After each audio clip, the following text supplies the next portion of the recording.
we're going to do the news.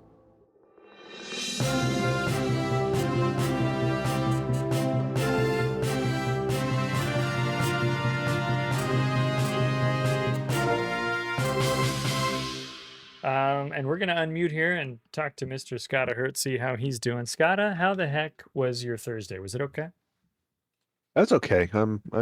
I am getting over a little cold still though, so I'll try to monitor my coughing. Dude, yes, for like 4 weeks. I'm finally getting better myself, but it's been bad. Yeah, I'm sorry to hear that you come down with that. You said that was going around the house though. Your kid had it. Yeah. I don't. Yeah. I'm not as bad off as you were. You were pretty ill. I'm just I had no fun. Trying to keep my throat lubricated and just so, lots of brown liquors, lots of... yeah. No. Hey, before we get started, I hear that people who do podcasts, they do a little banter at the beginning. We're not really gonna do that, but I did want to mention that we talked a little bit about a ship show earlier today, and I mentioned it to people earlier. We were talking about, because we've batted this sort of idea around about talking about some of our favorite ships, maybe in a class from across the tiers. And so I don't know when we would be able. We don't have to do the scheduling right now, but if we were doing that, what do you think? Destroyers first, cruisers first, battleships first, submarines? What would you want to talk about first? Or do you have when you talked with me about this idea earlier, I didn't even realize I didn't even realize it was class specific. I thought it was just like, like pick two things, but no, I don't really care. I don't think we go ahead. We probably shouldn't do destroyers first because that's your favorites, and so you probably don't want to get over your skis and do that, and then then we won't do the others. You'll be like, I'll be whatever. Like, I did what I wanted to do. I'm good. Well, we covered it. We did the tech tree cruisers before, so maybe we start with battleships or something. I don't know. Yeah, that'd maybe. Kind of Helmet says we could do a vote maybe in the Discord. That'd be okay. We could talk about that. Maybe, do we still have that subscriber only section in the Discord? Maybe we could put that to work. We do, and it's cobwebby, it is dusty. There are people in there, but they don't get any special treatment. Those 6 people will get to choose what we talk about because they actually right now there's 8 online right now based on my view. So. Yeah. What other witty banner do people do at the top of podcasts? I don't know either. This isn't really the idea. This is the news. It's different. I would say when you said, talking about favorite ships though, I mean, like every time we do a ship show, we're talking about our favorite ships because they're all our favorites. Oh, now that's quite lovely, isn't it? Well, so when I did Zuma, when I was first, that's true. We both don't like Zuma. When I was texting you about this earlier, I'm doing the thumbs here, but I messaged you and I was like, yeah, we could do our 2 favorite ships of each tier of each class, and then I was like, oh wait, if we do each tier each class, that's like 70 ships or something. Like if you only do tiers like 5 and up, right? So that's too many. But if it was maybe just favorites from tiers, that'd be a little broader. But then I feel like we'd be leaving stuff behind. We'll talk parameters. We'll figure it out. But and then we recently did Mr. Wisconsin and I. We did a Smash or Trash episode. People seem to like it, which is good. I talked to Chegg. Chegg was like, it was okay. And I think Chegg's like, I liked how I do it better, which is kind of funny. Not to tease. I don't blame him. I didn't. I thought it was fun. I didn't get to watch it on Twitch, and I started listening to it on the YouTube and the pod. As most people enjoy the content is a listened format, long format podcast listening. But I got as far as Kaga, as I told you earlier, because I kept getting interrupted when I was trying to listen to it. But I did hear I did hear, and I actually looked at one point, and I appreciated how little effort you put into changing it, and so everything still said Chegg. Yeah. And you had pictures of Chegg. Yes, you called him Chegg at one point. And that I thought that was hilarious. I really thought that was fun. I thought it was very funny. There was actually one picture of Chegg that I covered up, and I did a different graphic in that corner and adjusted the layout. But I missed the other one. And so when we went live, I was like, oh no. So I had gotten up early that morning. Here's some behind the scenes goss. I had gotten up early that morning And like an hour ahead of the stream, me and Ascans got on. We were talking about the show and everything, and just talking about, you know, just life and everything else while I'm getting set up. And I was like, boy, this is a real pro stream. I am patching problems right now. He's like, oh man, he's like, you should have been there for some of the streams at the old wargaming shop. Sometimes everything was broken, and we were like hitting the go live button. And it was pretty funny though. He had some fun thoughts about that. But overall, I think it went okay. Yeah. I remember on their streams plenty of times where they'd pull up the thing and it would say Chag on theirs as well. So, you know, they reusing overlays from the EU stream or whatever. It was always very confusing. So it'd be like Bogsy in Los Angeles, and he's like in Austin or whatever. Yeah. Grant Weiss says, I put the Ascans Smasher Trash on for my 80-year-old mom to listen to as background noise. She said it was okay. She listened because she was telling me about the Alliance and its torpedoes. Oh, that's hilarious. That's awesome. Grandmother's like, I served on the Alliance. It was one of the Navy's greatest boats. That's awesome. Interesting. Anyway, that's probably enough BSing. Folks, we're going to talk about some ships today. We're a couple of articles behind on the dev blogs, and it's partly because, like, you know, we haven't been doing the news, plain and simple. And so I thought, oh, I'll go look. Let's see if there's any articles with new ships. Boy, there's a bunch, because today they launched a new article, which got me thinking about doing news, and it's got like 3 or 4 new ships in it. But the last couple of articles have also had some new premiums in there, a surprisingly large number of French boats, which is kind of fun for speculation. But our top story today is some brand new ships, but so are our other stories. They're also about brand new ships. So let's go to our second story today.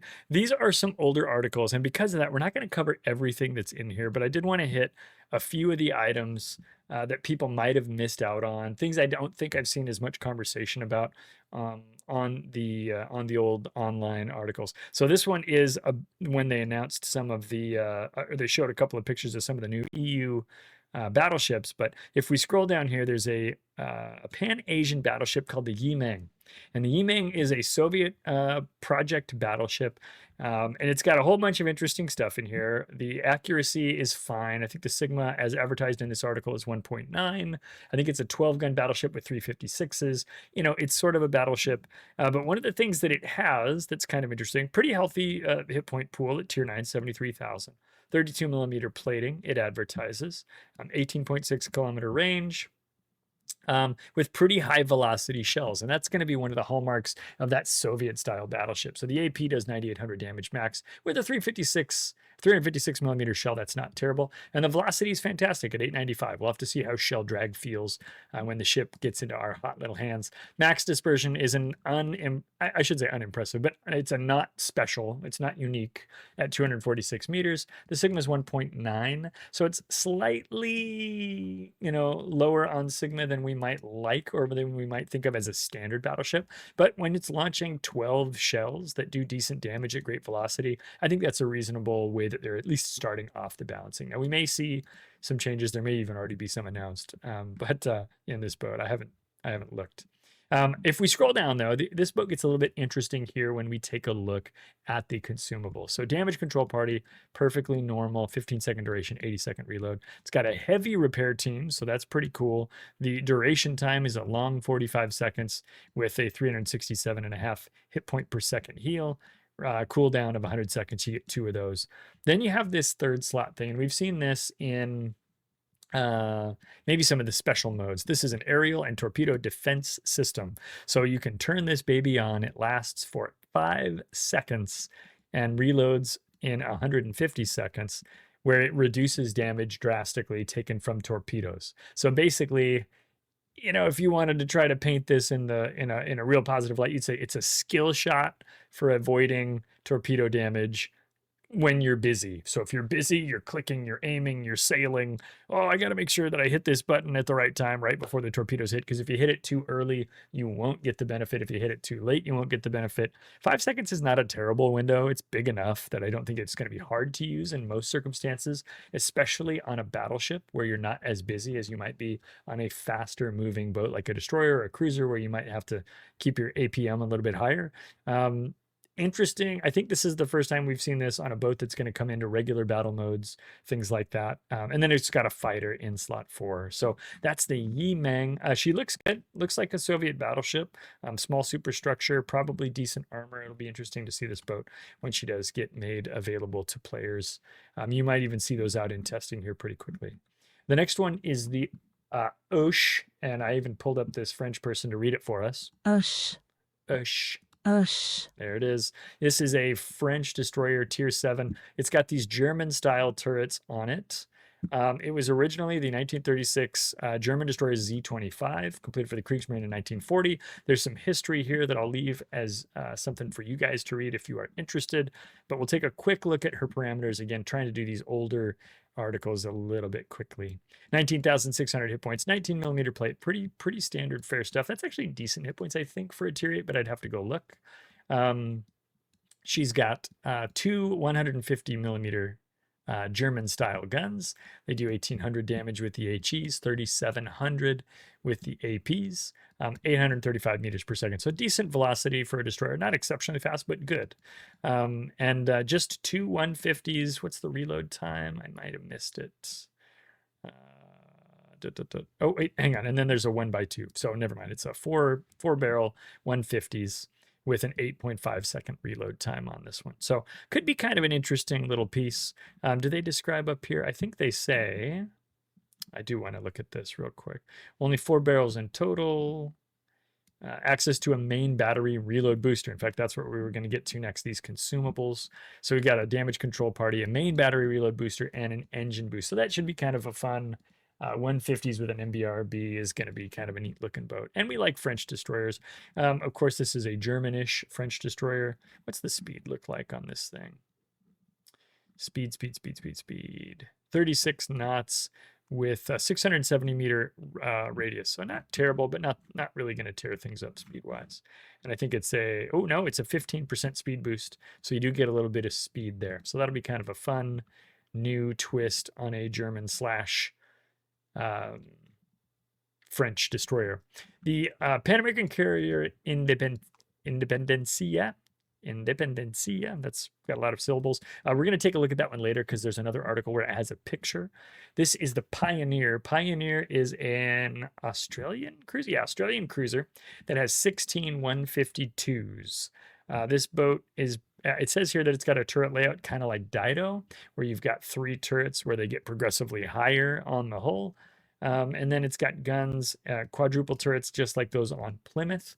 If you like light cruiser, Commonwealth or British cruiser play, this could be kind of an interesting boat. If we take a look at some of its numbers, 47,000 hit points, almost, I did round up there, 25 millimeter plates, HE and AP shells, which is unlike what we have on the Plymouth. 9% fire chance with a pretty decent little reload. Where's the reload? 7.8 seconds for 16 barrels is going to be pretty sweet. Does she have torpedoes? She does. 16 torpedoes. They've only got a 6-kilometer range, though, so you're not going to find yourself torpedoing like you might with a Hector, but you do have pretty good speed. So if you're ever in a situation where you're using your panic torps, you might hit something with those at 65 knots. Coming down and taking a look at the consumables, we got a damage control party, a repair party, a crawling smoke generator like we'd expect from the Commonwealth, and a surveillance radar reaching out to 12 kilometers. I think this is going to be an interesting boat.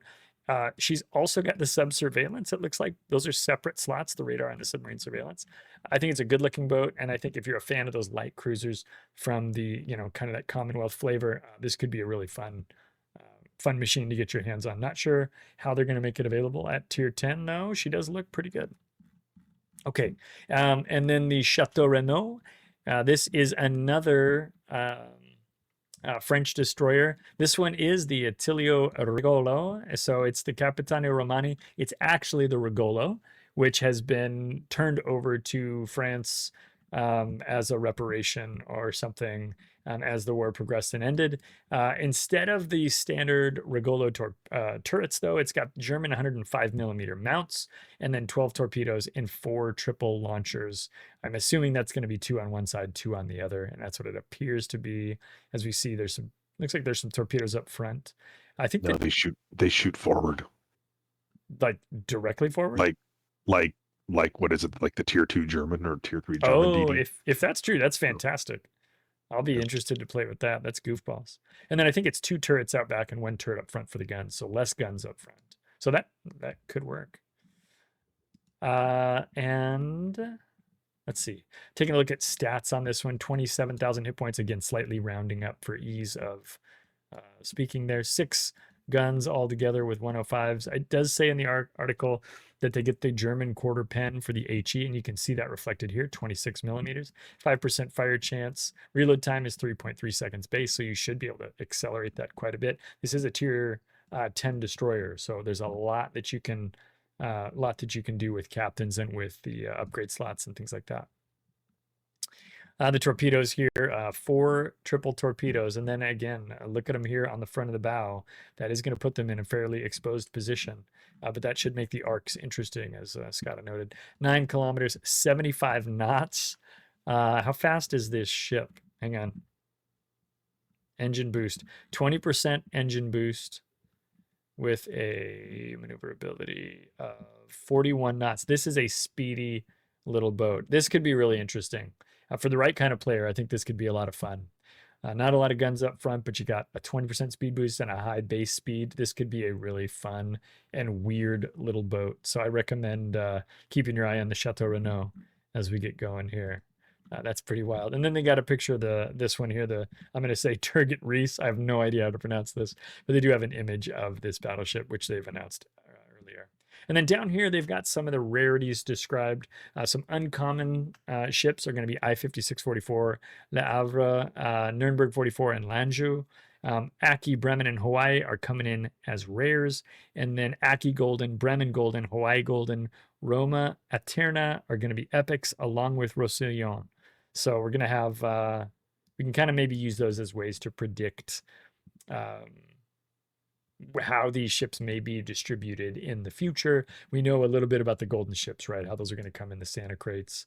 Scott, I ran through that in turbo time. I think these boats have been out for a bit, but any comments on any of the things here? Yeah. Any thoughts? Well, I think on that rarity part, I think now that maps to, so pretty sure 5644, Le Havre, Aki, Bremen, and Hawaii are the Steel Willow ships with Valparaiso. I think that's what's been announced there. I'm pretty sure that's where 5644 and Le Havre come into play. And those are copies of ships that were released previously as what was that? What was the collab they did? It was the what was it Blue Archive? Azure? No, not Blue Archive. Yeah, Blue. It was Blue Archive, right? So No, Le 'cause that Havre was was EA Montana. Well, anyway, was it actually? no, that was the first time around. This time around, all the Blue Archive ships. Yeah, so they're talking about in They just chat. didn't name them the So same way. Okay, you got it. I-5644 is a copy, or Blue Archives Barona's Whale is a copy of I-5644. Yeah. They're 2 different ships, but they're copies. That's right. And Le Havre is the same as the Tier 9 that was put out then. That's like it's a breast with like secondary stuff going on. Yes. What is that one called? I'll pull it And then up. there was a couple more of them. There was like a Italian battleship and a Russian battleship, but those aren't represented here. But there are also copies of those that'll probably come down the pipe at some point. So that Utnapishtim was the so Tier that's 9 French when you're thinking. That's what those are. And then Nurnburg and Lanzhou are in the battle passes. We learned about that. Those are going to be in the battle passes. So those will be interesting to see. I'm curious which one of those is going to be more popular with the player base. We'll have to wait and see. But that's I think it probably depends on which battle pass. Because you have which to pay one both is in battle the passes. There are 2 battle passes, and I bet people who are going to buy them or might buy them both, but I think the one you might see more will be the one that's in the first part of the month's battle pass, just because I feel like the second part of the month, people might be preoccupied with Christmas or with their holiday celebrations. Yeah, but that's actually probably a big factor, isn't it? Obviously, Roussillon is the dockyard that starts next week. I saw this in here, and I thought, are they making all the dockyard ships epic? Like, are all dockyards created equal according to World Warships? And yes. I think they are, but I don't know if they should be. Maybe they should be. I don't know. Yeah. Well, I would contend that there's some oddities there. Like Puerto Rico is one that's interesting to me because there's it's obviously epic, but they also set the rarities on things like the permanent camouflages. And I think we talked about this once before, but if you go look at Puerto Rico's, there's a permanent camouflage that came with Puerto Rico for the first time it came out in the dockyard. Yeah. And there's one that came out in the second time. And for some reason, the one in the first time is a lesser rarity than the one that came in the second time, which doesn't make any sense to me. It's backwards. Yes. Somebody may have written a bug against that somebody you may have heard didn't get any traction, but friend of yours, yeah. But that one just doesn't. That's odd to me. But I think all of the dockyard ships are I think epic. They're all epics. I think all of the ones I have noticed have been epics. Yeah. And I'm kind of curious, like in the future, if they did like another tier 8 dockyard, would it be maybe a rare? You know, I don't know. And I question whether the ones that from the first round that are in like Santa crates, why they're still epic, but I guess that puts them on a higher tier in the crate when you roll against the crate stats. So yeah, I guess. But yeah, and then like those other ships there, obviously the gold ships are in golden crates that come from Santa crates. And then Roma Eterna is that weird copy of Roma that only comes in the gold crates. And that's the one that unlocks if you get that Roma, then it also unlocks a mission that lets you get a seasoned commander for Italy that's unavailable any other way, and would be Italy's first seasoned commander. Yeah. Which is frustrating to me that's how it's walled off, but whatever. Because that's like double, like you got to have all the luck or a lot of weight. It's triple. And Roma Eterna, like. In one of the other articles they talk about like getting or how you get Roma Eterna out of those boxes, and like I think because you can get Aki, Bremen, and Hawaii from gold boxes as well as the gold versions. Yeah, and I think you have to have Aki, Bremen, and Hawaii from gold boxes before you can ever roll Roma Eterna. I think it's on the same table as the golden copies. I don't know.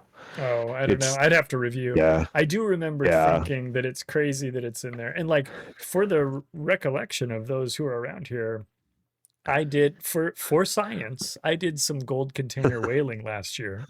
Yeah. I said, and you still didn't get everything. And I spent over 100,000 doubloons on boxes. And it might have been 120. I spent a lot of doubloons on boxes and didn't get everything. Right. Yeah.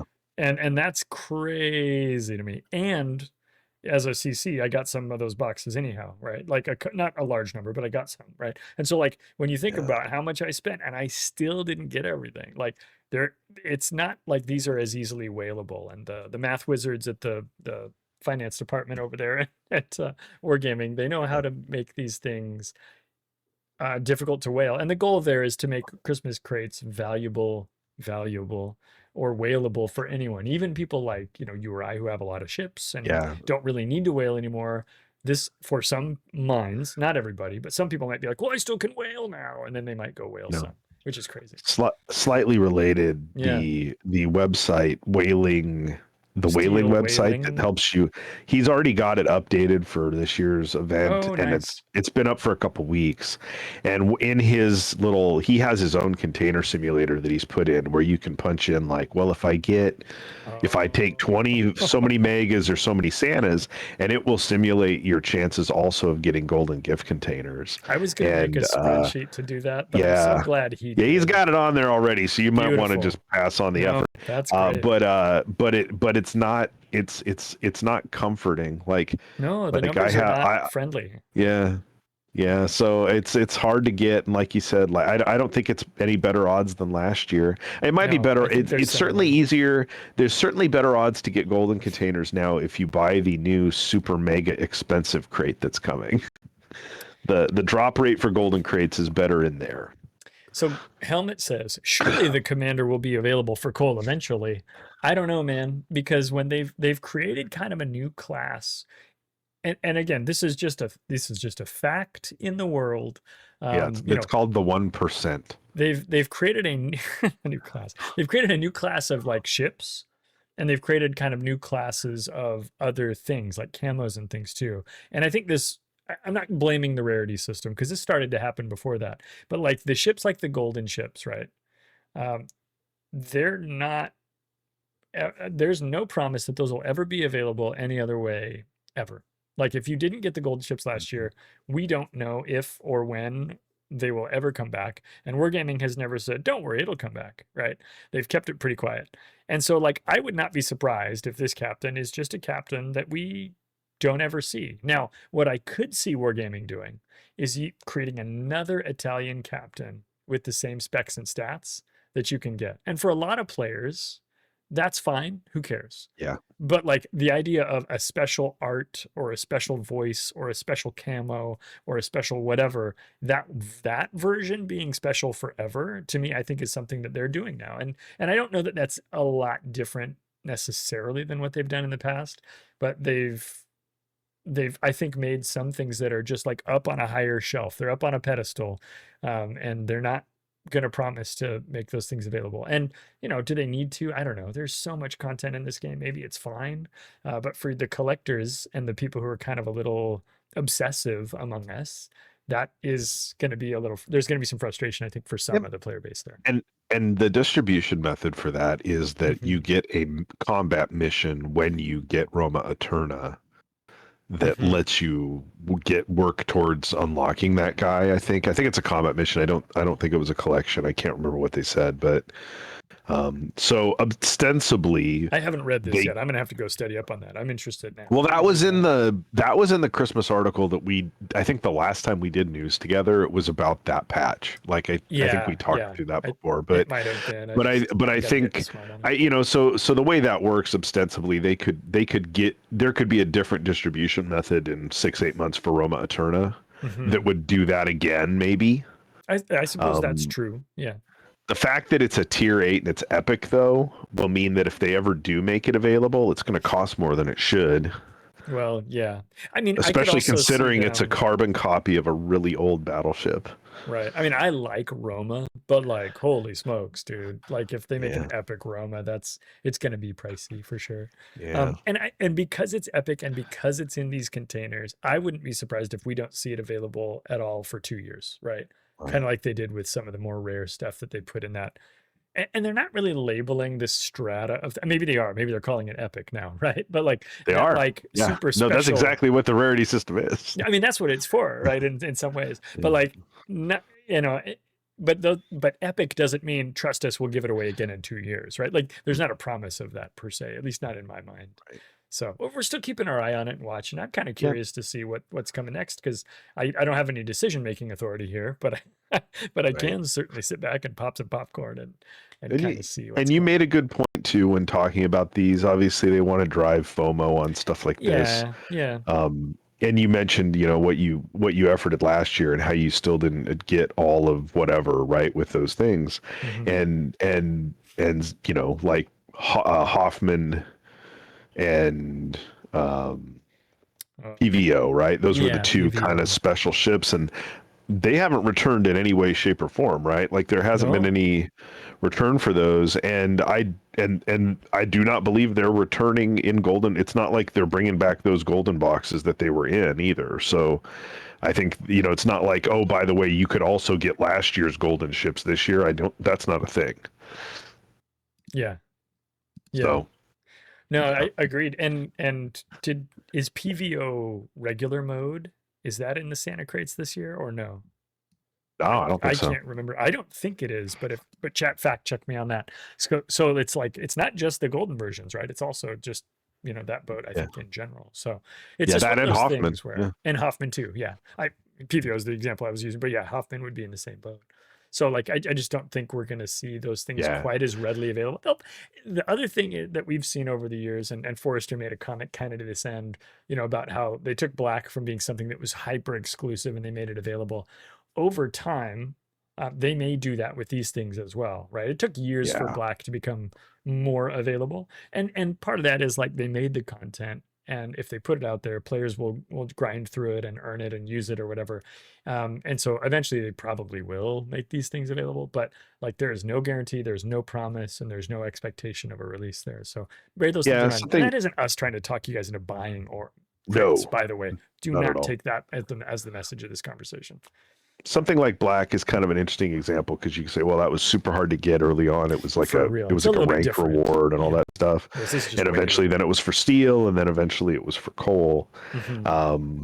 But I think another vision of that reality in this game is something like there's a Smolensk B auction again, and really that's a good point. Yeah. Now Smolensk is in Santa Crates, I think. Smolensk, I think is. But like, like things like that come and go from availability. Or you could bring up something like Summers that isn't available at all. But then I think you were able to get one once in an auction for like a steel auction, right? Yeah, so for like 64,000 steel. I was kind of mad I won. I could just as easily see some of these things we're talking about.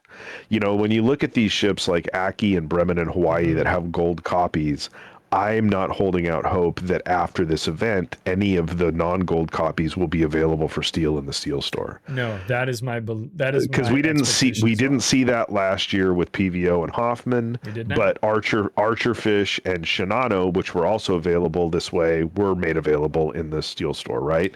So I could also imagine something like the other ships like I-5644 or Le Havre that are being put in those boxes or being made available this way. They may, in the steel wheel event, those may show up later for steel or research points, or who knows.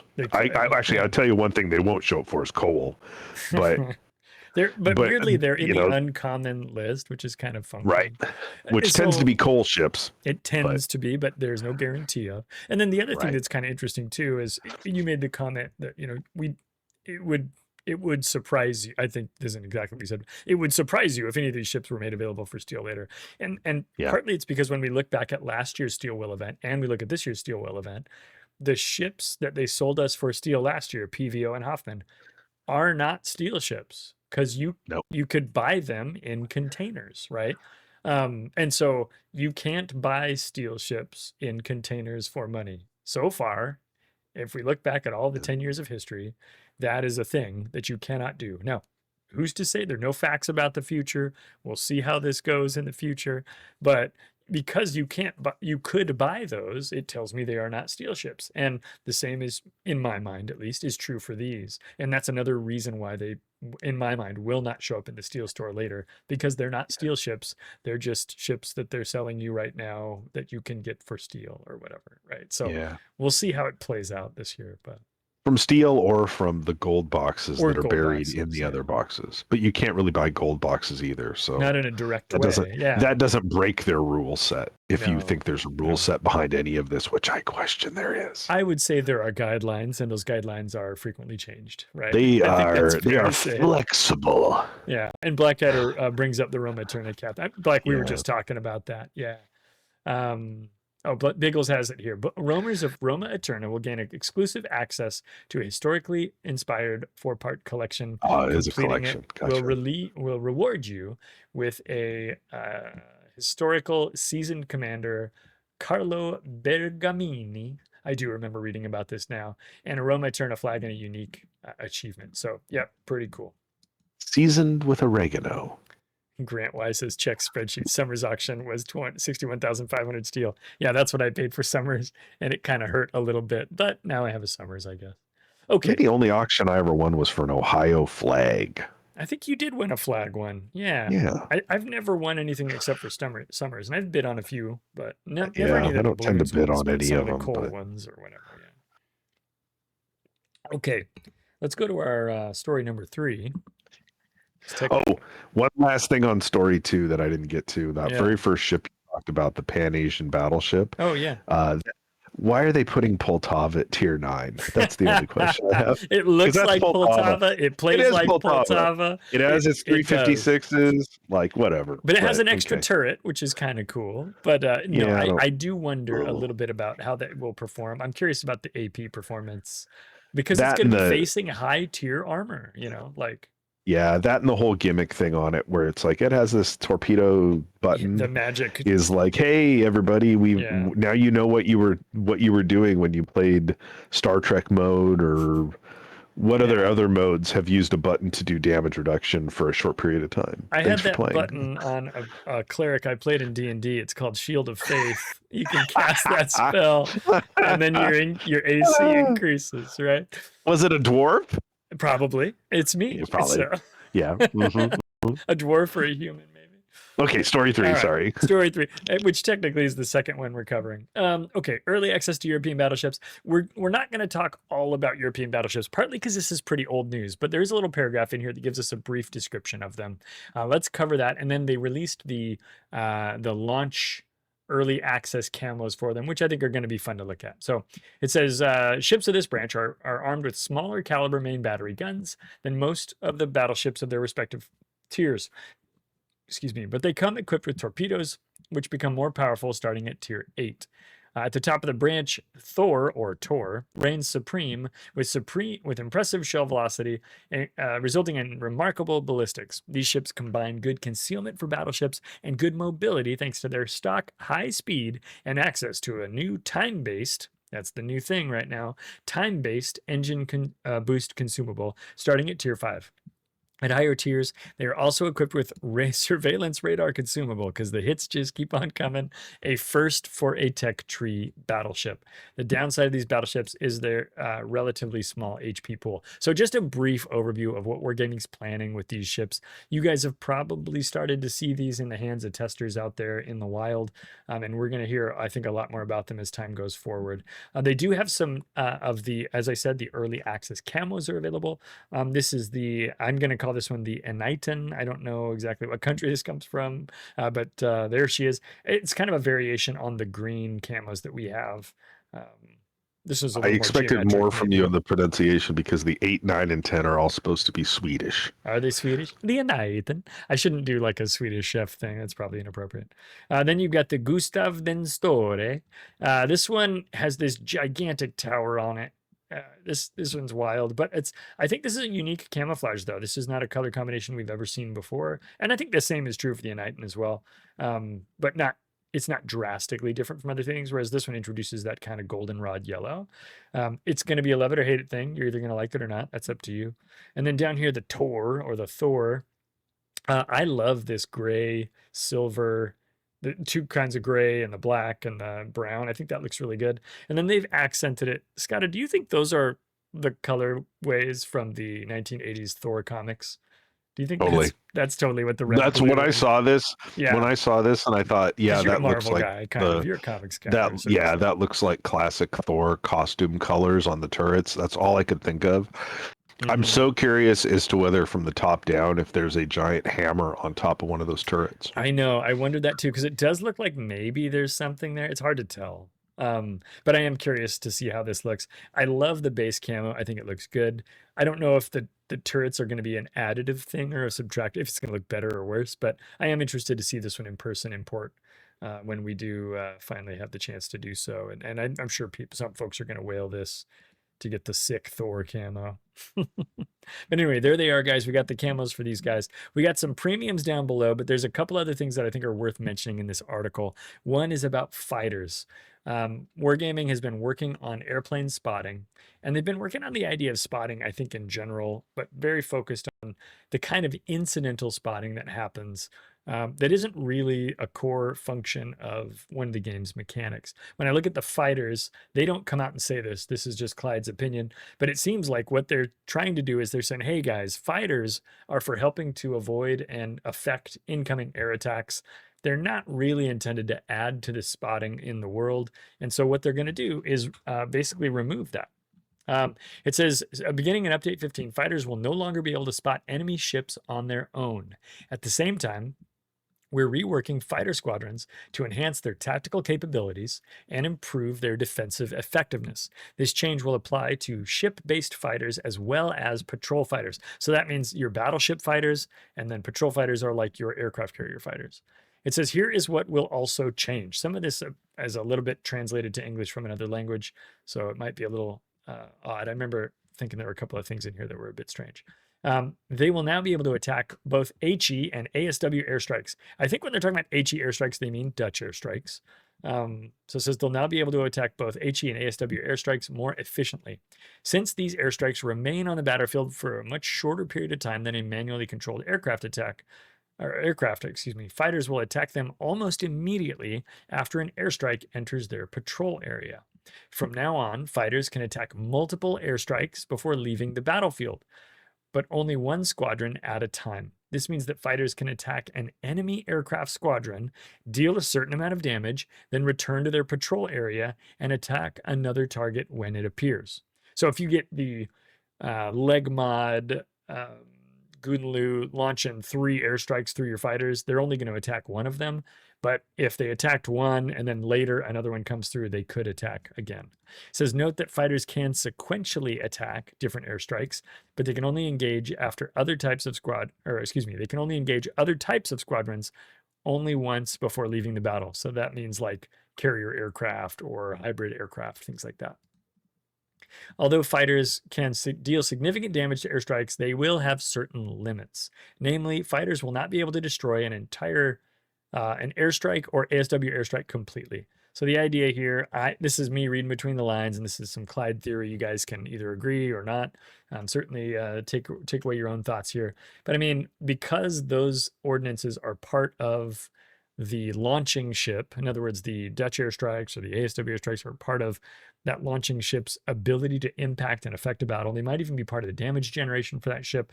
What they're saying here is you're not going to be able to smoke one completely, but you should be able to reduce its effectiveness. And I think that sounds reasonable. It's probably helpful to not upset the apple cart on balance with that. But again, some of that's a little tinfoil hat speculative thinking there. Interactions between fighters and other types of aircraft remain unchanged. And then distinctive service or distinguished service awards. So they talked about these earlier. They were originally called marks of excellence.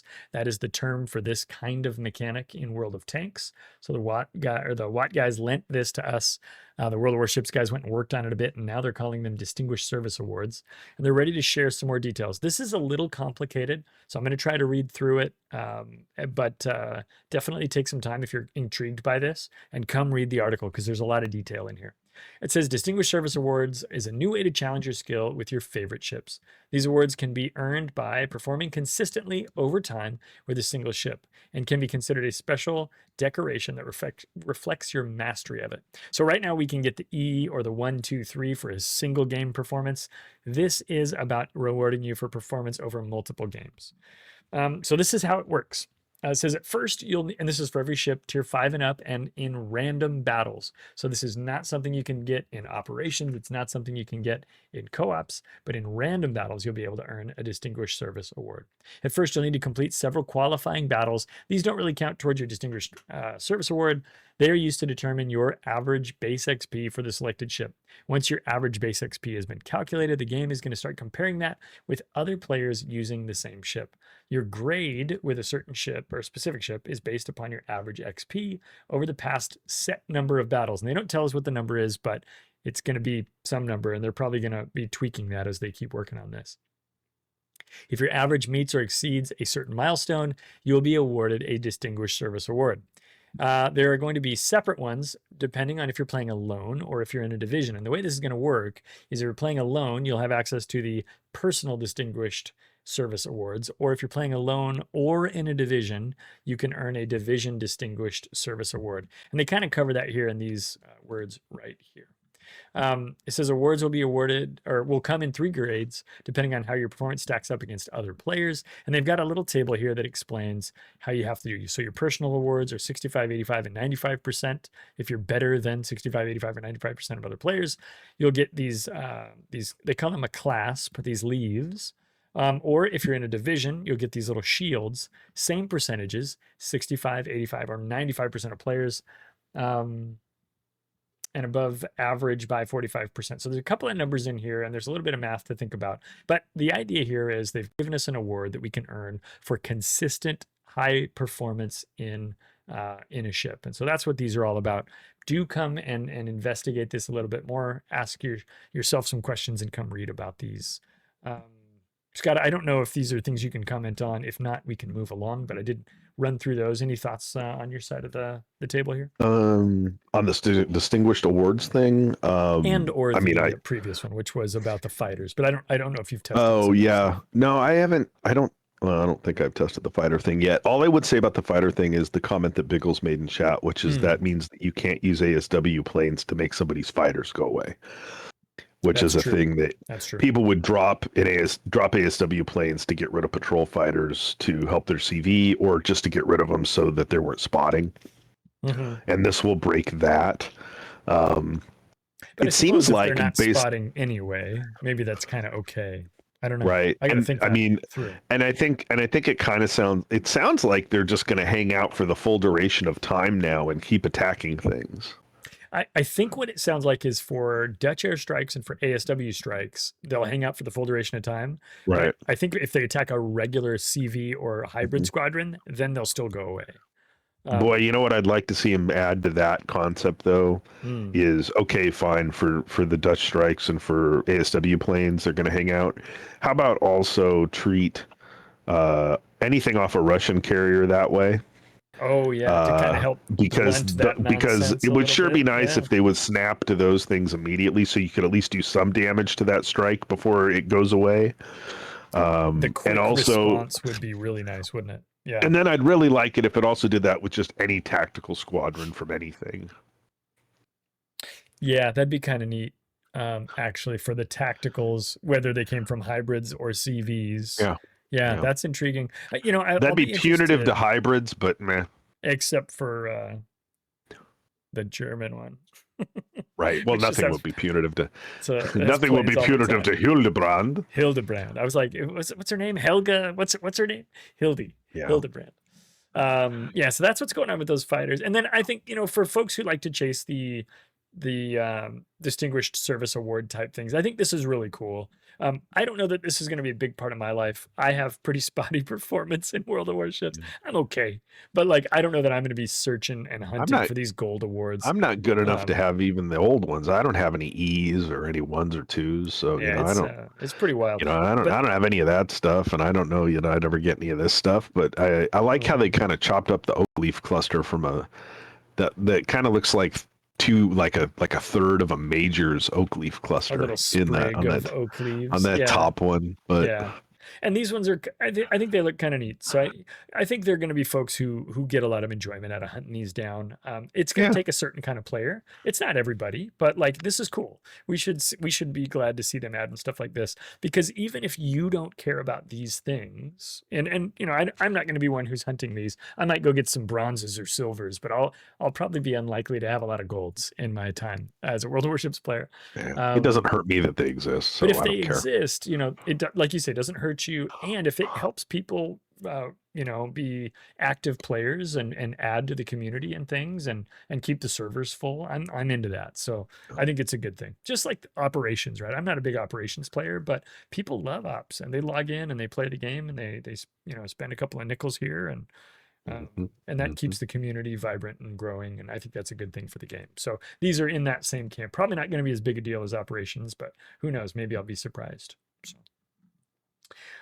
Rolling down here, they've got a collection. They do advertise this new Commonwealth unique commander. So unique commanders are the good ones. We talk about seasoned and unique commanders. This is John Augustine Collins. They've announced him previously. There is a link to an article that we can check out here, but I didn't want to skip past that, just so you guys know you can go read more about the Commonwealth unique commander. I'll click on it here in a moment. And then I'm going to skip this thing about leaderboards. If you're a leaderboard fan, go read about that. I did want to come down and show this picture of Surcouf and talk about its Salvage for Victory event. I think Surcouf has long been a specter that has cast fright and fear into many people in the World of Warships community. Number one, because it's such a goofball design that was real and actually existed. And number two, because it's a submarine. So Surcouf is a submarine that has two 203 millimeter main battery barrels. So she's a real boat that they actually made. Go read its Wikipedia page. I don't know how successful she was, but in the game, she's going to be kind of intriguing. She is a tier 10 French, as I say, destroyer, but submarine. And she's going to be available for a Salvage for Victory event. Here's the thing that kind of really caught my eye when I was reading this earlier. It says, during the event, you'll be able to obtain Surcouf as well as several other premium ships in exchange for free resources. Coal, rare economic bonuses, those are blues, and unique economic bonuses, those are reds. And then they stop listing resources, Scotta. That's great, except I can tell you right now that Salvage for Victory progress bar, it's going to say coal, and it's going to say up 12%. To 15% or some worthless amount. But they're not going to let me use my 2 million coal to get a Surcouf. And they're not going to let you use your grays and your greens either. So like, yeah, that's good because I just sold all my grays again today. Well, I sold like 1,200 grays, so I'm glad I didn't know about this ahead of time. I would have been so concerned. Yeah, don't be, because I mean, with those being the only resources, my mind was a little blown. I read that and I was like, it has to say etc., right? It has to say and more, right? No, it says coal, rare bonuses, and unique bonuses. No, I don't know. I'll sell reds for this. I could too. Surcouf is a boat. You know why? I'm not a submarine guy. This boat's dumb, and I have to have it. I never use them. I'm afraid to use them. Oh yeah, the unique economic bonus cowardice that affects us all. I won't use them because I only have so many of them. You know, the other day, and not to derail this too much. So the German cruisers finally hit real life in the game. Everybody, I'm sure maybe you've heard about them, folks. Maybe you've heard of these. They got German secondaries and stuff, and so I was like, oh, I got to get these boats. I got to level through these as a player is like to do. And I think I had the 7 or the 8 when they came out. And I was like, well, these are, I'll play these in asymmetric battles. And I was like, you know what? I'm going to use red ship XP on these because I was like, how many of those do I have? I had over 100 of them. Is this an anecdote? You're sharing an anecdote with us. I had over 100 of them, so I just used them, and it made it. And I played asyms with those boats with red ship XPs and got to the Adalbert relatively quickly. Yeah. And normally, as you know, when a new line comes out like that, you usually say, oh, do you get those? And I said, yeah, because as soon as that comes out, I just free XP it because while in test, I have played those ships so much, I don't want to play them anymore. Right. And so I just go, but I need the ship for Christmas, and I just free XP it. But with these, I didn't want to use my free XP because I need it to get research points for, some horrible thing that's probably coming down the pipe. And so I was like, I'll just play it and use these red things. So I actually used them. But no, I would totally be like, if I gave you guys 50 red ship XP things, could I have Surcouf? Would you give me a Surcouf? Yeah. What I'm curious about is the numbers, right? Because the numbers are going to be gross. A lot of players don't have any red boosters. Oh. Right? Like, chat, give me a shout. Like, do you have less than 10 red boosters? I don't think we're going to get a lot of people answering because people are playing video games. Their hands are busy. They're doing stuff. But like, how many of you guys have like less than 10 red boosters? Serevna says less than 100. A Night Owl says me. There's a lot of players who are just, they don't have them. And then there's going to be some of the community that just have tons. Foster says, I have 0. I use them. M2 says, I have a shipload. Mike has 200. Less than 10 for sure. So, I mean, you're seeing this spectrum of players, like what they have and what they don't have. And so it'll be really interesting to see how much one of those is worth on the Surcouf event here. So as much as I'm like, that's a horrible thing to ask for, I recognize exactly what you said, which is a lot of us are too scared to use them. So we have like 100. Like Serevna just said, I'm too scared to use them. I have 100. I mean, that's don't get me wrong. I would love it if they just said, oh, if you give us 500,000 coal, you can have Surcouf. But they've also decided that Surcouf is legendary, so I do not believe it will be 500,000 coal to get me a Surcouf. No, it won't be. I think you're not wrong. I'm gonna guess that you can get like maybe 20% of the boat for coal. Yeah, it's gonna be something that sucks, which is a bummer because there's nothing for people like me to use coal for. Well, the other so it's kind of a bummer. Yeah. Well, and again, if you take a look at, so here's another angle. Do you want to get speculative? You want to get wild? Okay, so if you go to a ship. This is news entertainment more than actual factual news, so of course. That's right. This is definitely news entertainment. So if you go to your economic bonuses and you click on one of the boats or one of the bonuses where you don't have one assigned to a ship, you can see that a gray bonus costs 10 doubloons. And you can see that a green bonus costs 25 doubloons. So it's like 2.5 times as much. And you can't buy a red bonus or a blue bonus, and you can't buy a red bonus. Now, when they first put these out, that's actually not the dubs, and the percentages were in equal ratios. So this is actually kind of ruining my story. But because the grays used to cost half as much as the greens. And then the greens would be a fourth of the blues, but the blues don't have a price. So we were able to speculate 200 to 800 is 4 times as much, right? So it should be 4 times as much. So that means maybe a blue one is like 100 dubs, or maybe it's a little bit more, right? Because it's a higher ratio to go from grays to greens. Where's Grigor when we need him? I know Grigor's the one who explained this, and we had a nice chat about it. And then he explained it to you because he set the prices. Listen. And then the reds are double what the greens cost, right? So if you go to the grays, which are 1/16, right, or whatever, the greens, which are 1/8, it's probably 200 or so dubs for a red. And 200 dubs is about 80 cents. Well, what does a tier 10 premium cost? I'll tell you what it costs. It costs $140. So if you think that maybe a red is worth $1, that to me is as tinfoil hatty as I'm going to get. And when we speculate how many of those it's going to cost you to get Surcouf. So I think you'll be able to get. But you also know what they value coal at, though. You can do some math to get close to coal. There's a few different ways to get there, but coal is low value, I think, is I think the general takeaway. I think 10,000 coal is like 1,000 dubs.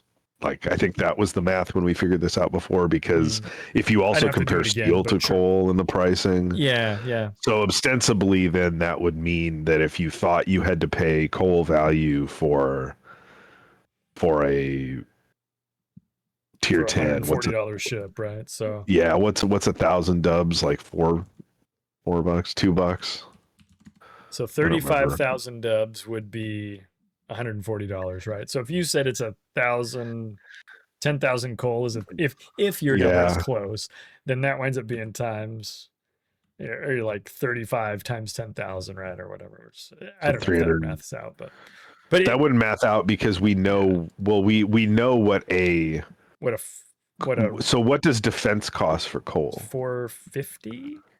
Chat, we're getting into it today. This is very different from the normal news. Isn't defense a rare? It's a rare, I think. I'm on my way to the store here. Yeah, 440, Nave says. Yeah, so right? 440K for a rare. So if you were buying a legendary for all coal, it would have to be a lot more than that. Yeah, 415, right? So yeah. So I would imagine that, it'd be like 800,000. But there's zero chance. There's zero chance because there's too many people like me that have they're not going to 2 million coal. So they're not just going to let you get it with coal, because everybody like me would be like, cool, thank you for finally letting me spend my coal on something, even though it's extremely overpriced compared to tier and value, and it's a submarine and like et cetera. All kinds of goofy stuff is going to be. I would be elated if I could just use coal on it and be like, cool, I'm spending my coal on something other than hydroacoustic search consumables or whatever. Or modules. So I think you're going to have a limited amount of coal. I think you're spot on there. And then I bet you they'll let you. I don't know how many, but it'll be a lot of those bonuses. And I don't know where they're going to put the blues in there, But what I'll be interested is seeing what happens in the Discord, right? People are going to go to the Clyde Plays Discord. People who are you guys, not everybody in the game, but like they're going to go to the Wow's Math channel and they're going to be like, all right, guys, what blues are you using? Well, I'm going to use these blues, and we'll see a lot of speculation in there and planning and plotting, I think, for people who might try to get Surcouf. Because I do think this boat is so weird that people who don't like subs will still be interested in Surcouf. I think that's going to be a thing. Even just because it's so quirky. I think, yeah, once it's out of NDA and people can make content about it and explain how it works, I think there was some content around the Lesta version of it, and people were like, "Oh, that's kind of wild," and I think ultimately. When people when you have Potato Quality put a video out that 30,000 people watch that talk about it, although I don't know that he actually makes submarine content, so he may never do that, but ultimately that's going to be the thing. People are going to I think right now people would read this article and be like, well, I don't care because I don't want a submarine anyway. I think a lot of people are going to have that exact attitude, and it's going to come out, and I can't wait to see Reddit fill up with people who be like, F subs, I'm not doing it. And that's fine. But for the people who are like, this boat's so dumb, I have to have it, that's where the weird math nerds are going to come out, right? Yeah. And Helmet asked a question, hey, will all eco bonuses be the same, or will I have to use credits, Commander XP, free XP, as well as ship? I don't know. This is the first time I've seen them use those as a currency to spend this way, so we'll see. Didn't we so I feel like tinfoil hat on this too is like, haven't there been things in the past where they give them out but they don't give out the credit ones? That's how it was, it's way harder to get the credit. So my codes like way harder do to not get come with credit bonuses. They only come with the XP ones. Yeah. You can get XP ones, but it's harder to get the credit ones. So that leads me to believe they value the credit ones more than they value the other ones. Yeah. I personally have always felt like when I get them, no matter if they're greens or blues or whatever out of a crate or out of a thing, that the one I'm most likely to get is ship XP. It does feel that way, which is the one I need the least, but. Right. But it's the one we need the least. And when I go look at how many I have, that bears out. Same. Because I have like 8,000 green ship XP ones. I have over 1,000 blue ship XP ones, right? So like, if I was them, I wouldn't let me use those to buy a ship. I'd be like, no, you've got to use the free XP ones or the credit ones. Yeah, they may do something weird like that. I don't know. I'm actually really curious. We'll have to wait and see. Yeah, we'll just have to wait and see. I mean, it would be interesting if they actually gave you more credit for the credit ones, because they're trying to take those out to increase the war on credits that we've been talking about for 5 years. I also want to point out the good news they present here as well, that also during this event for a limited time, you'll be able to convert steel into coal. So good for you. Good for you. Please note, it says. Do you want to continue reading? You want to continue reading? It's only one way, really? Oh yeah, you cannot convert coal into steel. Gosh, I wish they would make that bug into the prod version so that I could accidentally convert all my coal into steel. That would be terrible. That would be just. I would do it at 1,000 to 1. I don't care. Yeah. But they'll communicate more details about this event later. Don't you worry. Yeah. So there's your Surcouf, everyone. She's coming out. She's an interesting currency, and we speculated wildly there for a while. They've also got this wacky camo down here. Check it out. Martin Cedo pants. I don't know how to say that. I should Google that word and find out what it looks means. like a bathy. And then there's a frog with a Walther PP7. I don't know. It's like there's a heat map on that boat. It does look like a heat map. So anyway, kooky camo there, guys. And then I did want to click up on this. You can, but just for you guys' information, if you're curious about Surcouf, there is another blog about it you can check out. And then up here. It's a YouTuber, Clyde. Get with it. Is it? According to chat. I don't know everyone on YouTube. Thanks, that's kind of funny to say. Yeah. Scott, I do not know every piece of sand on that beach. Exactly. I don't know all the YouTubers. I'm a pretty small potatoes guy. There's also this link here. We can go learn more about the unique commander here. Let's go to our top story. We got one more, guys. And it is also about, you guessed it, new ships. This is the article that I think got a lot of people's goat this morning. I saw a lot of activity. Whenever I wake up in the morning and there's like 70 or 80 or 100 posts on the Clyde Plays Discord. I know it's because a new ships article came out, and that's what happened to me this morning. And Duncan, thanks for the follow. Welcome to the channel. So I believe it's and Uncan. Oh, excuse me. Is it Uncan? I'm sure that's correct. Name's and Duncan. See, I don't know why I did that. All right, so new ships. We got an Italian cruiser Fiume, a tier 7. This is a Zara variant that has no sap and no torpedoes, but has some sort of burst fire mechanic, which I think looks really cool. I'm a big fan of Zara, so this could be interesting. I don't like the lack of torpedoes, just off the, reading off the box here, but I'm all down for a tier 7 premium. Yeah, she's like Gorizia, and actually it even calls that out in the description down here below. These are 203s. Is Gorizia heavy? It's a heavy cruiser, right? 203s. They're all. I mean, Gorizia is also a tier 7 premium Zara, right? Yeah. Yeah. So she's similar. In fact, where does it say here? I'm pretty sure isn't the Spanish tier 7 tech tree ship also a? Is that the Zara? Asturias? I think maybe. Yeah. No, Asturias. I thought was the 8. I don't remember. Anyway, I don't remember. It's one of those mid-upper tier ones. She's got an exhaust smoke generator. Well, let me just pop open the thing. We'll take a look here. Well, of course it has an exhaust smoke. It's the Fiume. The Fiume. 36,500 hit points. 1% torpedo reduction. So watch out for torps. 30-second fires. I like that they're including that now. Right here in the articles. They didn't always have that in there. 8203, 17-kilometer range. Maximum HE damage of 2,850 hit points. 34 millimeters of penetration capacity with a 15% fire chance and 900 meter per second velocity. Let's go. She's also got AP shells, also with the same initial muzzle velocity. Doing 4,800 for a max. That's going to be probably pretty fun. I think this is going to be easy to land shells with.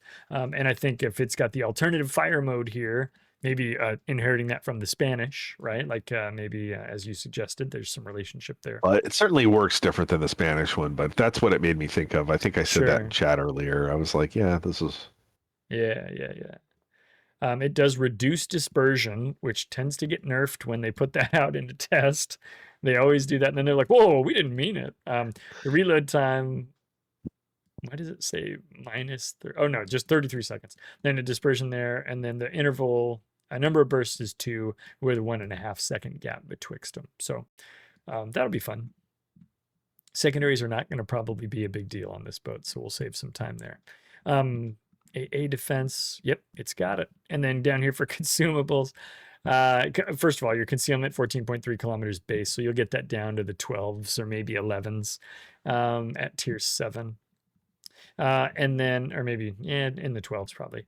You got a damage control party, an exhaust smoke generator, a fighter, or a spotter. So people will probably go with that spotter would be my expectation. Although who knows, maybe the fighters are going to get a little. I don't know. Did you hear about the changes to fighters? They sound pretty amazing now. Well, they can do things they couldn't do before, but they can't spot anymore. So I think maybe a little better. This one, I'm curious. What was the range on this one? I'm sorry. What can you scroll? What was the main battery range? 17 kilometers. Yeah. That's pretty. It's okay. And you could put a spotter on there, get another 20%, you're up over 20 at that point. Yeah, might be okay. We'll see. I don't think this ship's going to be like, well, I don't know. Maybe the burst fire is going to be okay. I was going to say, I don't think the ship's super exciting, but the burst fire, I think, is its trick, right? So if you dig that could be okay. Sure. Does it have hydros? I didn't think it had hydros. No, that's Gorizia's party trick, and they are real good hydros. They are good, and this does not have them. So you're going to This thing's party trick is something else. It's something else, all right. The Fiume. All right. What about Aberdeen? It's blue. Let's take a look at Aberdeen. A hypothetical. Oh, yeah, it's up the road from Grace Harbor. Or Edinburgh. You're right, it is. It's where Nirvana frontman Kurt Cobain spent some time, I believe. Different Aberdeen, I think. This could have been completed in the 50s, but it wasn't. The cruiser was named after a port city in Scotland, inheriting a name from a Grimsby class sloop that served in the Royal Navy during WW2. Let's take a peek here. So very light armor, 16 millimeters. Oh boy, 39,000 hit points. 8 152s with a 16-kilometer range. Looks like it is AP only, with velocity performance like you'd expect from a British cruiser. 3.6 second reload is pretty brisk, though. That's pretty cool. She does have 2 triple torpedo launchers and some anti-air guns. Excuse me. 32.5 knots feels not terribly slow, but probably not gonna, knock your socks off there. Rudder shift time at 9.6 seconds, so okay maneuverability. 11.6 kilometer concealment, so that's actually pretty decent. You'll be able to bring it down here sub 10 without a lot of issue. She's got a damage control party, a repair party, a radar, and a short burst smoke generator. So this is a radar smoke radar combination. And hydros. And then hydros. Holy smokes. Well, this could be okay. I like the reload. I like the guns. I like the sensors. What do you think? That looks like a tier 9 steel ship. Yeah. All those party tricks. Research Bureau is maybe my guess if I had to pick probably one right now. Yeah, but, I mean, I like the idea of this. This is kind of funny to me with all those things on it, right? So like Tiger 59 has 2 of these turrets on a lesser hull at tier 8. Sure and does. then you go up to the Aberdeen and you get 2 more of these turrets and you get some of these things on a thicker hull. And then you get to your Minotaur and you get all of the turrets finally, right? So this feels like they're filling in a tech tree split with weird premiums that will explains Minotaur at the top of that line of different things. But I like British cruisers and I like the Minotaur turrets. This is, I don't know, the other side of that coin is Plymouth, right? So you could do some interesting like headcanon jumbling of tech tree line stuffs with a bunch of other ships, but having a 10-kilometer radar with a 40-second duration, with smoke, with those guns, now seems pretty good. It's a short burst smoke, and Night Owl in chat points out you're not going to sit there and smoke and farm, but you can that's break fine. line of sight, and that low detection is going to be really great. You're going to be able to break line of sight, and you'll be dark again, right? So it's going to be kind of a scoot and shoot sort of a boat, I think. And those hulls, that hull is thick, and you're not going to T-pose in those British cruiser hulls anyway, right? So being able to break line of sight is nice in those and disengage a little bit. But I look forward to trying this one out. Might be cool. And the light blue is nice. I mean, it's not the most exciting camo, but at least it's not just plain gray. So thanks for that. I appreciate it. And good job. I'm glad they found the fill bucket and they used it. They said, what if we put a different color on half the ship? Oh. And it's funny, like you and I, we grew up in the 80s and 90s and stuff. And so two-tone trucks were a big thing here in the US. I'm good with a two-tone. I think this looks pretty good. Let's do it, Okay. How about a submarine? I got a pronunciator for this one here. Let's find it. Tonijn. Tonijn. Now in English that translates to tuna. Tuna is what it says here. So we got a submarine that is named after a tuna fish. And it looks like it's in the Dolphin class of submarine. This is a Dutch submarine. Okay. I believe that's Dauphine based on the previous pronunciation, Clyde. Hey, big tuna. Yeah, you could be right. So this submarine can launch airstrikes. Let's just get it out there. This is what made everybody fill my Discord this morning with crazy ranting and raving. Was everyone? I saw a guy on who typed like a manifesto on Reddit today about how we got a magic torpedo damage avoiding cruiser. We got a airstrike launching submarine. What's next? Dogs and cats living together. So this is a submarine that has the Utrecht style airstrikes, it says. So Utrecht being the new light cruiser in the Dutch line, the light cruiser tier 10. But they'll have a shorter range of 8 kilometers. It does say that there is currently a technical issue or a bug, which means that it will be possible to launch airstrikes from periscope depth. I believe that you're supposed to be on the surface. So I think you have to be surfaced when it is final. So there will be a moment where the test team will have access to a capability. Testers won't exploit that. They would never. Their honor and their commitment to fair play would keep them from doing that. I'm very curious what they are going to be told about this boat. I'll never know, but somebody will probably tell them, don't do that, you dorks. And then somebody's going to do it. And that's not going to be cool. The torpedo armament is fairly conventional, similar to that on 2501, blah, blah, blah. Let's take a look at the specs here. So 17,800 hit points, 30-second fires. Reload on the sonar is 8 seconds, so I think that's pretty standard. It's got 8 single launchers on the front. They have a range of 10 kilometers. They go 78 knots and do 7,700 damage. The alternative torpedoes do a little bit more damage, 13,000, actually quite a bit more damage, 13,000 with a maximum range of 12 kilometers and a slower speed of 60 knots. Those are not going to be quite so fast as the others. Dart in chat says the next step is a carrier which can go underwater to dodge shots. Hey, anything's possible.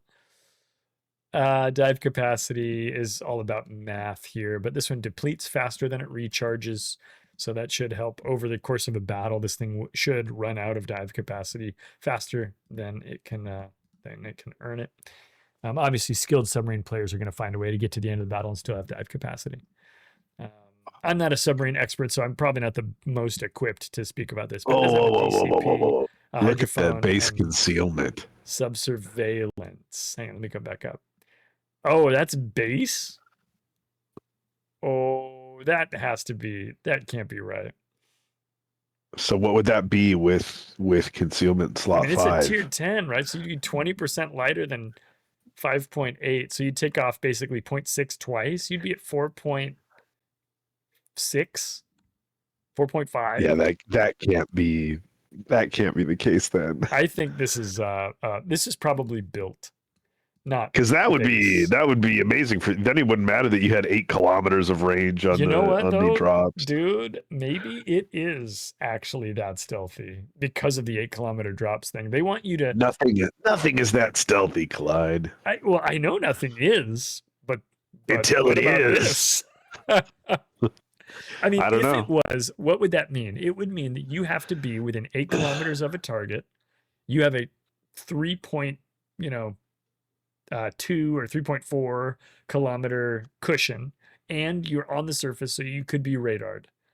They might think that's dangerous enough that could be real, but I think it's I don't know. Not real, I think right? I think the mechanic is that you would use this from island cover. Mm-hmm. I think so too. I don't know. I figured the concealment would be similar to Tromp, but did they buff Tromp's range for its drops? I can't remember. I thought it caught a buff where that went up. I think they're like, what are they, like 10s or 12s or something? It's like 10s or 12s, but I thought it used to if now it's 12s because it was like, that's too hard. Useless. And seems so to like, the same. He said, so if this has like a surface concealment of 5.8 built and it's 8, like that's pretty rough to use in reality, especially when you look at the speed this thing goes. Well, that's the thing here. Maximum speed 25 knots, submerged speed 27 knots. So it's getting run down by every battleship that's been released since the Vermont line. Yeah. Like, so I don't know how that's going to work. We'll find out. But boy, do I love the idea of all the gnashing and wailing of people that are like that. People are already freaking out about the tuna. It's the end of the world. Yeah. It's a good looking sub. I like the big sail and everything. It looks cool. I guess it was real, right? This line of submarines was something the Dutch really had. Yeah, the Dutch must have built subs. These were probably in the 80s. Like I don't know. To be fair, when I saw this, I said next week can they give us the USS George Washington, which was the United States' first nuclear-powered sub with Polaris missiles that entered service in 1959. Hey, much like the Tiger 59. Just like Tiger 59. So give me the George Washington and let me launch missiles from it, like they have in that new mode. That's where you can give me those missiles. Why is that any different than these Dutch drops? Let me have it. It does say that. What did I say this thing was? Tonijn. Tonijn was decommissioned in January of 91 and is now a museum ship. So that's kind of cool. You could go visit this thing if you wanted. Find yourself in Swamp, Germany, go take a look. Find yourself in Dutchtown. Well, there it is, folks. The submarine that can launch airstrikes. That's crazy. Jericho says, I live right down the road from that sub. No way. What's up? How you doing? You live within 8 kilometers of it, Jericho, because you might want to watch the skies. Do you live within 8 kilometers? Jericho's like, what's crazy is I can't get, I can't see it until I'm within 4.6 kilometers, and then it pops right into view. Just if you're in an 8-kilometer radius of it, just keep your eyes peeled for the skies, because the mighty Dutch Air Force is there. The mighty Dutch Naval Air Force. I think coming to get you. This thing is so silly. Can you imagine a fun division of this, a Tromp, and a leg mod Houdelau? It's just why not just have a great old time? Yeah. Jericho says, we'll watch out for it. No, that's cool. I mean, I think it's cool whenever they have real ships. This is a real ship. It's got a goofball mechanic. Hey, guys, we had to have seen this coming. Yeah. But at the same time, let's see how it comes out. I'm really curious about the concealment and what it's really going to be. So keep your eyes on that, guys. That's something to watch. If it really is the number as advertised here, I don't think that'll survive testing. I think it'll get nerfed, but who knows? Who knows? Yeah. We'll see. We've also got the Independencia. I don't know why that's hard for me to say. This is our first Pan American aircraft carrier. It looks British. Looks kind of like a Malta, sort of. Okay. Thanks, Grant. Why? What does Grant say? Submarines? He just says you can't put concealment on a sub. Thanks, I don't know. I knew that, actually. You're the best. I appreciate it. So if it is 5.8, then that's just a pretty stealthy sub. That's okay. That's pretty normal. Yeah, that's within the realm of normal. Thanks, Grant. I'm sitting here applying cruiser rules to it, right? That's silly. But yeah, Independencia is our first carrier here. I thought there was more description in here, and we skipped it in the other article, but that's okay. We'll learn more about this boat as we have time. This has been kind of a long segment. But yeah, we're getting airplanes for Pan America. They're really investing a lot in the Pan American lines and premiums. It seems like they're really getting a foothold. If you think about like the market that's down there's a lot of folks in Central and South America, and even in Mexico here, and Spanish-speaking folks, and even up here in the US. But there's a ton of growth in these tech trees and premium lines, I think. Yeah, I can't remember what nation this is actually attached to in the game, but good for whoever. I can't remember what the people. I've played this ship and I can't remember what the deal with it was. So just carry on. Just like it's whatever. Yeah. Well, there it is, folks. We got a picture of it. It's gray with a yellow stripe. Okay, and then we got some rarities down here. The Turgut. The Turgut is going to be uncommon. I think that's the battleship that they're going to bring out with the EU. That's the EU battleship line. Yeah, that's that's the premium that's with that line that it's like the hull from a Hawk or something with weird gun. It's got like guns off of Conqueror. Gotcha. So it has like crazy like 419s with like HE and all that junk, but it's it's supposed to be Turkish. Turgut is like Turkish for Turkey or something. Yeah, right? Okay. And maybe that's like Turkish King or something. Now I'm gonna look. I think it's Turkish taffy, actually. I believe Turkish is the taffy. Yeah, it's a delicacy. It is. I don't know. Well, that didn't look up even though. Oh, Turgut Reis is the name of a famous Ottoman admiral, also known as Dragut, and also the name of a modern Turkish town and warship. In English, the name is often translated to Dragut, and he is referred to as Turgut Reis. I like the idea of Dragut. Dragut is cool. Sounds like a dragoon, like that sounds rad. Yeah. He's a renowned corsair, naval commander, and governor who served the Ottoman Empire. So there you go, a little history for us. You guys can drop that into the old Googles or your search. Do as you will with that. And learn some more. There's also Kelowna. Kelowna was another one of those Blue Archive ships, I think. Yeah. I think I enjoyed that one. So we'll see what that. Zarya S was as well. Yeah. Yeah, and Zarya. Yeah. And then here's Norai. Now, Norai was the Tiger 59 tweaked and changed for the Pan Asian line. We've seen that one. It's been in test for a while. So if you guys want to read about it, there's lots of information out about Norai. It's got HE and on the AP, right? So that what makes it different, like HE and AP. And no radar. Right? It lost the sensors. I don't think so. And I think, this rarity being announced here leads me to believe this will be made available for Lunar New Year. Well, it's that time of year too, right? Like, yeah. I agree.